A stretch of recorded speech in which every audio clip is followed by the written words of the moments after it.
Life has a funny way of throwing you a curveball when you least expect it. For me, that curveball came in the form of a sputtering engine on a deserted back road miles from anywhere familiar. One minute I was cruising along, singing off key to the radio, enjoying the scenic route. The next, my trusty old car decided it had had enough. A clunk, a shudder, and then silence. The kind of silence that's so absolute, it's deafening. I was stranded. I tried everything. Turning the key again and again, hoping for a miracle. Popping the hood and staring blankly at the engine, as if I had any clue what I was looking at. My phone, of course, had one bar of signal which vanished the second I tried to make a call. Panic started to creep in. The sun was beginning to dip below the horizon, painting the sky in brilliant oranges and purples, a beautiful sight that I was in no mood to appreciate.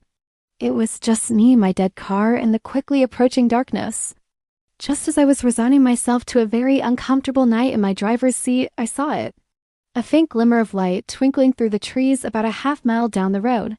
Hope surged through me. A house? A gas station? Anything was better than nothing. I grabbed my backpack, locked the car, a pointless gesture, really, and started walking. The walk felt longer than it was, my footsteps echoing in the quiet of the evening. The light grew brighter, and soon I could make out the shape of a building. It wasn't a house, and it certainly wasn't a gas station. It was an old, slightly run-down building with a weathered sign that read, "The Starlight Inn." It looked like something straight out of a classic movie, a place forgotten by time. Hesitantly, I pushed open the creaky wooden door. The inside was warm and surprisingly cozy. A fire crackled in a large stone fireplace, and the air smelled of wood smoke and old books. Behind a long wooden counter stood a kind-faced elderly woman with twinkling eyes. She looked up from her knitting and smiled.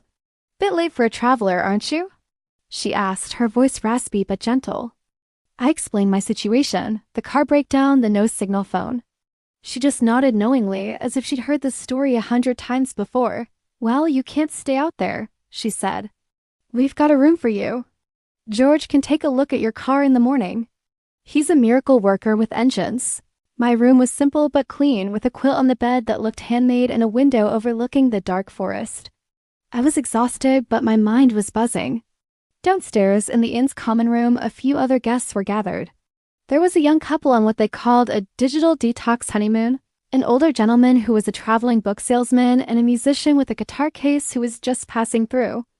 We ended up talking for hours. The innkeeper, whose name was Eleanor, brought out a pot of tea and some freshly baked cookies. The musician Leo took out his guitar and started playing soft melodic tunes. We shared stories, not the polished, curated versions we post online, but real stories. Stories of triumphs and failures, of love and loss, of ridiculous mistakes and unexpected joys.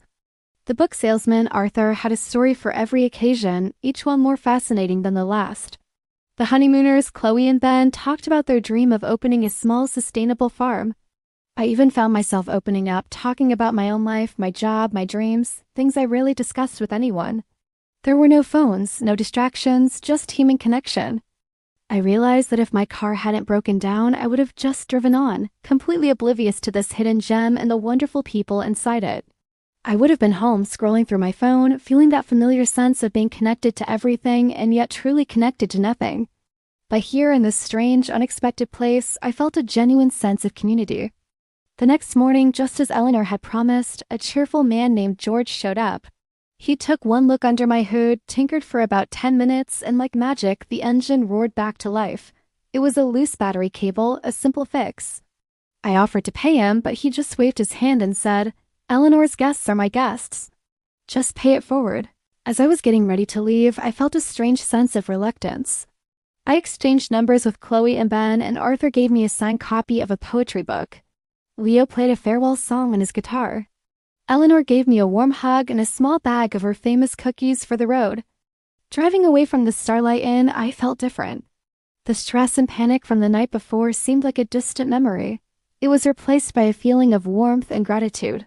That breakdown, which had initially felt like a disaster, turned out to be one of the best things that could have happened to me. It forced me to slow down, to disconnect from the digital world, and to connect with real people in a real way. It was a powerful reminder that sometimes the detours in life are where you find the most beautiful scenery. The unexpected moments, the ones you don't plan for, are often the ones that become your most cherished memories. So maybe the next time your plans go awry, don't panic. Look for the little glimmer of light in the distance. You never know what wonderful, unexpected night might be waiting for you. Thanks for watching and letting me share my story with you.